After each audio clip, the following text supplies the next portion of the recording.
रियासत से जुड़ी हुई एक प्राइवेट प्रॉपर्टी को खरीदने के लिए अगर सरकार 1000 करोड़ रुपए लगा देती है तो ये क्या स्थानीय टिहरी के लोगों का हक मारना नहीं होगा?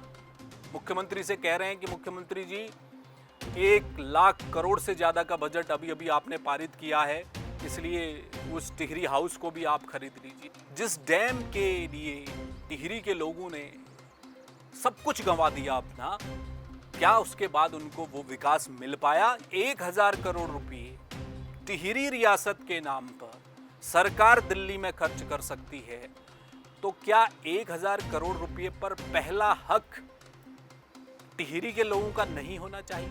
चलिए, विधायक, मंत्री, सांसद ठहर गए, समझ में आता है, मुख्यमंत्री जी चले गए, वो रुक गए, अच्छी बात है। लेकिन मुसीबत तो तब शुरू हो जाती है जब चेले चपाटे जाकर खूंटा गाड़ लेते। और आज डैम बना भी है तो उसमें कितना एकाधिकार उत्तराखंड का है, ये आपसे बेहतर कौन जानता है? कुछ भी नहीं है हमारे हाथ में, कोई और बिजली खा रहा है। विधायक चाहते हैं कि सरकार 1000 करोड़ रुपए की भारी भरकम रकम दिल्ली के लुटियंस में मौजूद टिहरी रियासत से जुड़े हुए टिहरी हाउस को खरीदने में लगा दे।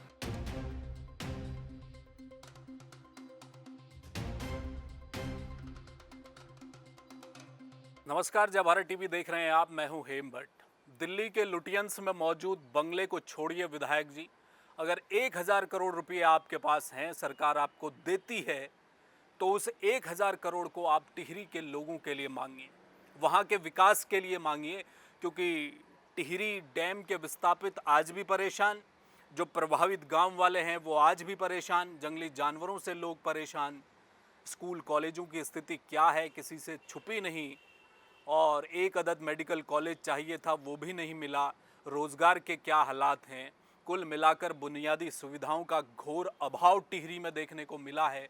और विधायक चाहते हैं कि सरकार 1000 करोड़ रुपए की भारी भरकम रकम दिल्ली के लुटियंस में मौजूद टिहरी रियासत से जुड़े हुए टिहरी हाउस को खरीदने में लगा दे। क्या ये सही फैसला होगा? ये बड़ा सवाल है। इन दिनों आपको पता है, खबरें बहुत तेज़ी से चल रही हैं। खबर है कि जो टिहरी हाउस है लुटियंस में, दिल्ली के लुटियंस बंगलो जोन, जो कि देश भर में सबसे सुर्खियों में रहने वाला इलाका है, बेहद वीआईपी लोग वहाँ रहते हैं, खूबसूरत जगह है। वहाँ करीब 3 एकड़ से ज़्यादा में फैला ये टिहरी हाउस है। और ये प्राइवेट प्रॉपर्टी है। किसकी है? राजा मनुजेंद्र शाह और सांसद रानी राज्य लक्ष्मी शाह वो बेच रहे हैं। बताया जा रहा है कि इस बीच काफ़ी हद तक डील आगे बढ़ चुकी है और इसकी कीमत, जो मीडिया के माध्यम से हमें पता चल रही है, जो बताई जा रही है, करीब 1000 करोड़ रुपए का ये प्रॉपर्टी होगी। और अगर ये बिकती है 1000 करोड़ में, तो शायद देश की ये पहली ऐसी प्रॉपर्टी होगी, घर होगा, जो इतनी बड़ी कीमत में बिकेगा। तो इसकी शुरुआत हो चुकी है और ये कहें कि कुछ ही दिनों में शायद ये डील पूरी हो जाएगी और जो टिहरी हाउस है वो किसी धन्ना सेठ के पास चले जाएगा। लुटियंस के ही रहने वाले बताए जा रहे हैं और उन्होंने ख़रीदने की तैयारी कर ली है। यहाँ तक कि बाकायदा उनका जो लीगल सेल है उसका एक इश्तिहार भी अखबारों में पढ़ने को मिला, जिसमें उन्होंने बताया कि इस प्रॉपर्टी को ख़रीदने जा रहे हैं, अगर कोई आपत्ति जताना चाहता है, कोई अधिकार जताना चाहता है, वगैरह वगैरह, एक प्रॉपर्टी को ख़रीदने से पहले की जो रेमेडीज़ हैं उसके तरह एक इश्तिहार में सब कुछ बातें लिख दी गई हैं। समय रहते लोग आकर आपत्ति जता दें और उसके बाद हम इसे ख़रीदने जा रहे हैं। लेकिन इसी बीच यहाँ से टिहरी के विधायक किशोर उपाध्याय ने एक पत्र लिखा मुख्यमंत्री पुष्कर सिंह धामी को, और उस पत्र में उन्होंने कहा है कि साहब, ये जो टिहरी रियासत से जुड़ा हुआ एक ऐतिहासिक भवन है लुटियंस में, टिहरी हाउस, वो बिकने जा रहा है, उन्हें सुनने में आया है, इसलिए इस पर पहला हक तो उत्तराखंड का है, उत्तराखंड सरकार जाकर उसे खरीद ले। और वो तो बजट का भी हवाला दे रहे हैं किशोर उपाध्याय, मुख्यमंत्री से कह रहे हैं कि मुख्यमंत्री जी 1 लाख करोड़ से ज़्यादा का बजट अभी अभी आपने पारित किया है, इसलिए उस टिहरी हाउस को भी आप खरीद लीजिए। बाकायदा 2-4 विधायकों के नाम गिना रहे हैं, कह रहे हैं कि वो विधायक भी चाहते हैं कि टिहरी रियासत से जुड़ी हुई उस ऐतिहासिक भवन को सरकार खरीद ले।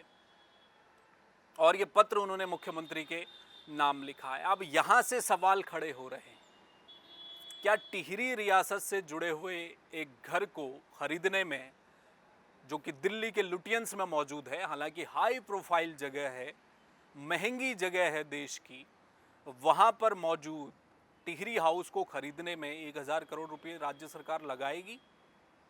जबकि दूसरी तस्वीर भी कुछ कहती है। दूसरी तस्वीर ये है कि अगर 1000 करोड़ रुपए टिहरी रियासत के नाम पर सरकार दिल्ली में खर्च कर सकती है, तो क्या 1000 करोड़ रुपए पर पहला हक टिहरी के लोगों का नहीं होना चाहिए? और कितनी मुसीबतें हैं टिहरी के लोगों के सामने, वो किसी से छुपी नहीं है। मैंने शुरुआत में कहा, इस दफा तो जंगली जानवरों के हमलों ने रिकॉर्ड तोड़ दिए टिहरी में, वहीं से वन मंत्री भी आते हैं। जंगली जानवरों के आतंक से टिहरी के लोग परेशान। जो टिहरी डैम विस्थापित हैं, वो भी आज भी जहां कहीं भी हैं, वो भी अपने हक हकूक के लिए लड़ रहे हैं, वो भी मुसीबत झेल रहे हैं जहां गए। किस वादे के साथ उन्हें वहां से उठाया गया और उनके साथ क्या हुआ, ये किसी से छुपा नहीं है। जो लोग वहां रुक गए, जो डूब क्षेत्र के ऊपरी इलाकों में मौजूद गांव हैं, वो आज भी, भौगोलिक परिस्थितियां भी विषम हो गई हैं टिहरी की, वो परेशान हैं।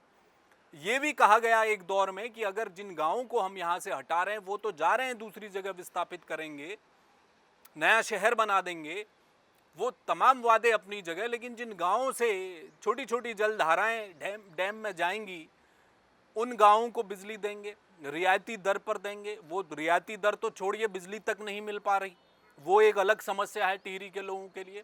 अभी अभी कुछ दिनों पहले एक बड़ा फेस्टिवल वहाँ पर सेलिब्रेट किया राज्य सरकार ने, बड़ी बातें हुई, तमाम विधायक जो टिहरी जिले के थे मौजूद थे, मंत्री मौजूद थे वहाँ पर, किशोर उपाध्याय भी मौजूद थे, तो बातें तो हुई, लेकिन क्या टिहरी के लोगों का जो स्तर था वो उठ पाया? जिस डैम के लिए टिहरी के लोगों ने सब कुछ गंवा दिया अपना, क्या उसके बाद उनको वो विकास मिल पाया? ये सवाल है। स्कूल कॉलेजों की हालत क्या है, वो किसी से नहीं छुपी। अब मैं, एक स्थानीय नेता हैं, जरा आप इनको सुन लीजिए पहले, जो बात मैं कह रहा हूं, क्यों 1000 करोड़ पर पहला हक टिहरी के लोगों का बनता है, अगर कहीं खर्च हो तो उनके विकास पर हो, ऐसा क्यों? जरा ये सुनिए। राकेश राणा हैं, स्थानीय नेता हैं, बड़ी वाजिब बातें ये उठा रहे हैं। क्या उनकी नजर इस बात पर नहीं गई कि जो टिहरी जनपद का हमारा ये विकासखंड भिलंगना है, प्रतापनगर है, जाखनीधार है, थौलधार है, हमारा जौनपुर का इलाका है, हमारा नरेंद्र नगर क्षेत्र है, लगातार यहाँ की जो बहन बेटियां हैं वो प्रसव के दौरान अकस्मात मृत्यु में समा जाती है। क्या उनकी नज़र इस बात पे नहीं गई कि जो हमारे जो अस्पताल हैं, जो पीएचसी हैं, सीएचसी हैं, एडिशनल पीएचसी हैं, जो हमारा जिला अस्पताल है, उसकी स्थिति कितनी खराब हो गई है।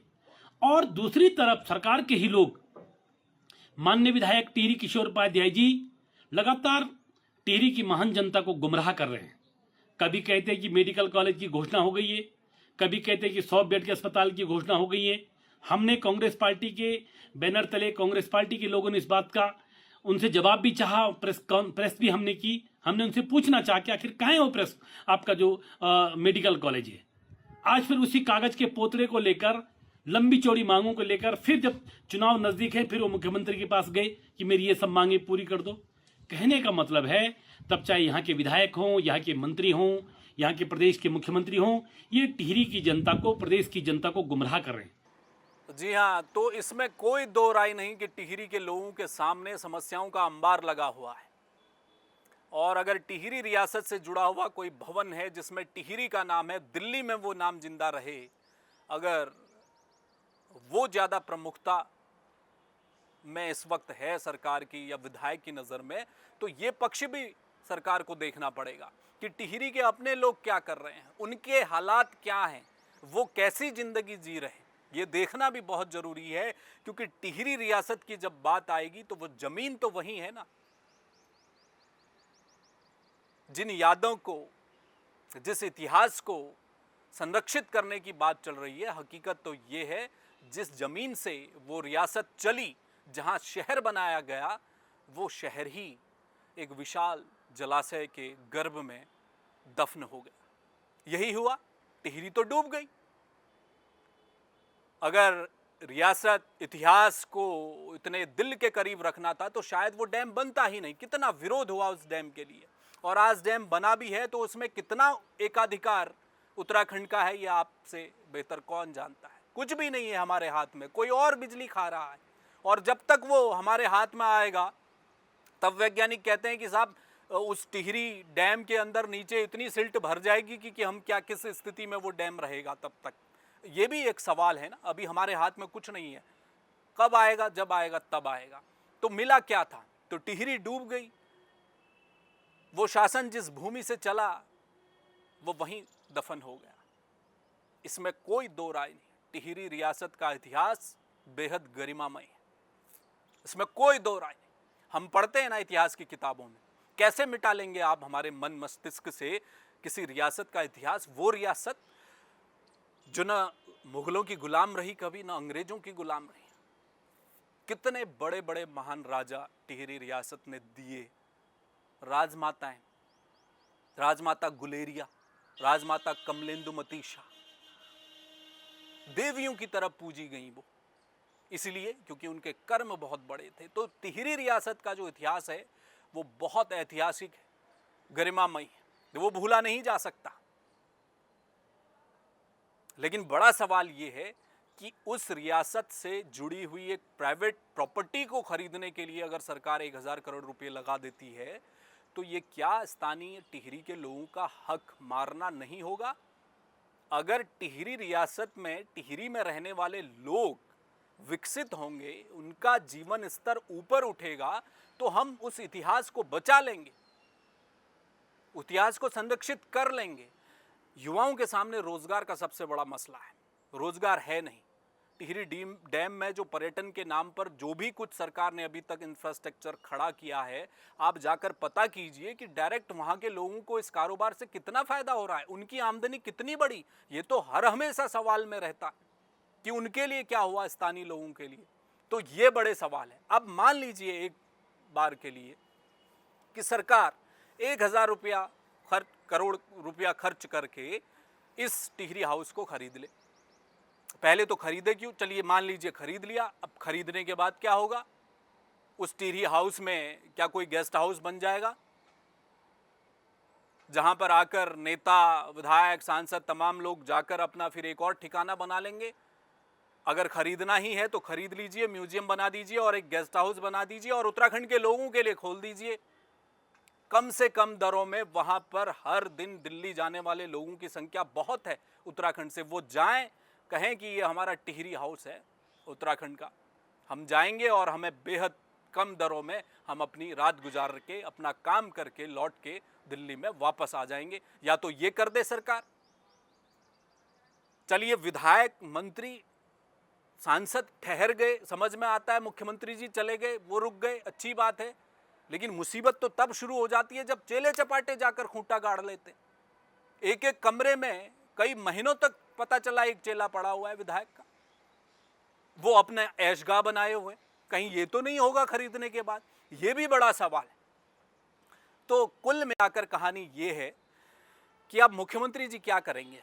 उनके विधायक ने तो उन्हें पत्र लिखा है कि 1000 करोड़ रुपए खर्च कीजिए और इसे खरीदिए टिहरी हाउस को। और टिहरी हाउस प्राइवेट प्रॉपर्टी है और जिसकी है राजघराने की, सांसद रानी राज्य लक्ष्मी शाह, और वो बेचने को तैयार है। उन्हें कोई फर्क नहीं पड़ता, उन्होंने तो अपनी बातचीत कर ली है। तो वो बेच रहे हैं, खरीदने वाला खरीद रहे हैं। किशोर उपाध्याय कह रहे हैं कि राज्य सरकार खरीद ले, मुख्यमंत्री जाकर खरीद लें। तो मुख्यमंत्री मानेंगे इस बात को? या फिर वो जो लोगों की आवाज़ है, अगर 1000 रुपया टिहरी रियासत को की यादों को, उनके ऐतिहासिक तथ्यों को संरक्षित करने के लिए, घर भवनों को संरक्षित करने के लिए सरकार अगर आगे बढ़ रही है, तो ऐसा लगता है कि क्या पहला हक टिहरी के लोगों के जीवन स्तर को ऊपर उठाने के लिए नहीं होना चाहिए 1000 करोड़ पर? ये बड़ा सवाल है। देखते हैं मुख्यमंत्री क्या करेंगे। इस खबर में हमारे साथ जुड़ने के लिए आपका बहुत शुक्रिया। देश और दुनिया की तमाम छोटी बड़ी खबरों के लिए आप देखते रहिए जय भारत टीवी। मुझे दीजिए इजाज़त, किसी और खबर पर मैं आपसे फिर करूँगा मुलाकात। नमस्कार। आप देख रहे हैं जय भारत टीवी।